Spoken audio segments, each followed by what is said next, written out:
Well, let's pretend we're out at the range and we want to shoot the gun. First thing we're going to do is put the magazine into the gun, rack the slide, and all of a sudden we have a discharge. Bang. Or the hammer falls into what we call the half-cocked position. Let me illustrate that for you. Bang. We have a discharge. Or this is called the half-cocked position. There are three things that I would check. I would check them in this order, and that would be the sear spring, the tension on that.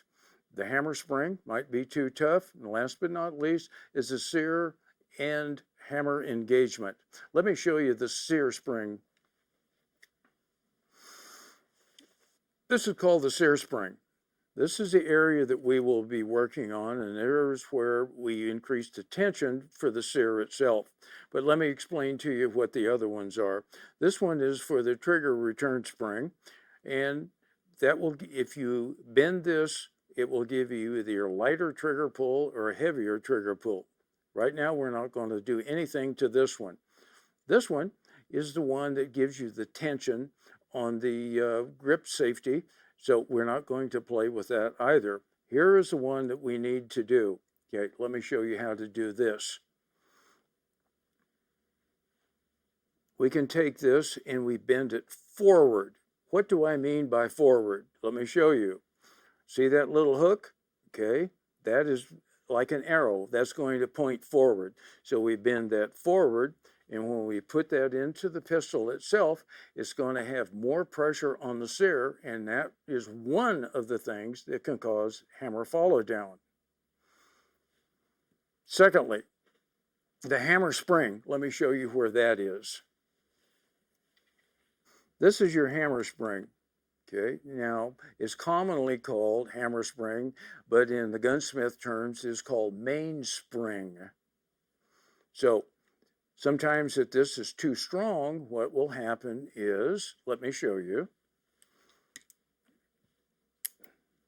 All right, look at the hammer. When I bring the slide back, see how much it pushes the hammer down? Okay, now that's under pressure. We have that hammer spring that is 20 pounds, 22 pounds, whatever the heavy one is in your gun. We let this thing go forward quickly, like that, it's going to bounce. Now, let me show you how it's going to bounce. Right here is the sear and hammer engagement. This is the sear. This is the hammer. And see that little area right there? That is the one where it's going to bounce off of. Let me quickly show you that. It bounces and it goes forward. Do it one more time. Now it's in the cock position. We're bringing the slide back. Whoops, see that?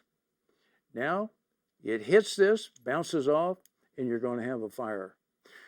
If you have this problem with the heavy hammer spring, then I suggest changing it out. And I would probably start with an 18 or 17 pound spring. Now, if that doesn't cure it, then we go to the third thing, and that would be the sear and hammer engagement that we just showed. If you have that problem, then I would take it, I wouldn't try to do it myself. I would take it to a gunsmith and have them do it. Or if you have my DVD on building the gun, it covers that in great detail, then you might want to try it. The next issue that we're going to have in the safety will be with the thumb safety. Let me show you. We'll say we're out at the range. Okay, the gun is loaded, the safety is on, and what we're going to do now is drop the thumb safety. The gun goes off. This is a critical safety thing. Two things that we can do. One is take it to the gunsmith and have them fix it. And let me show you the cause, and that will give you the decision whether or not you should try it or take it to the gunsmith. This is what's on the inside of the gun. This is the cam area. This surface right here is what engages on the sear and the hammer. This one has been ground down, and this will give us a problem. What happens is that when you engage the safety, this area will not engage the sear or the hammer. And then when you pull the trigger, when the safety is on, it will go bang. Or, like we just illustrated, you pull the trigger, take the safety off, and it will go bang. There are two ways you can address this. One, take it to the gunsmith, explain the problem, and he can fix it for you. Or, number two, you can, if you have our DVD on building a 1911, it covers that in a great deal of detail, plus also fitting a new safety. Now, being that we're into the safety area with the some safety, there's a couple of other safety issues that we can address. Do you want to learn the complete design, function, and repair of all different types of firearms and become a certified professional gunsmith?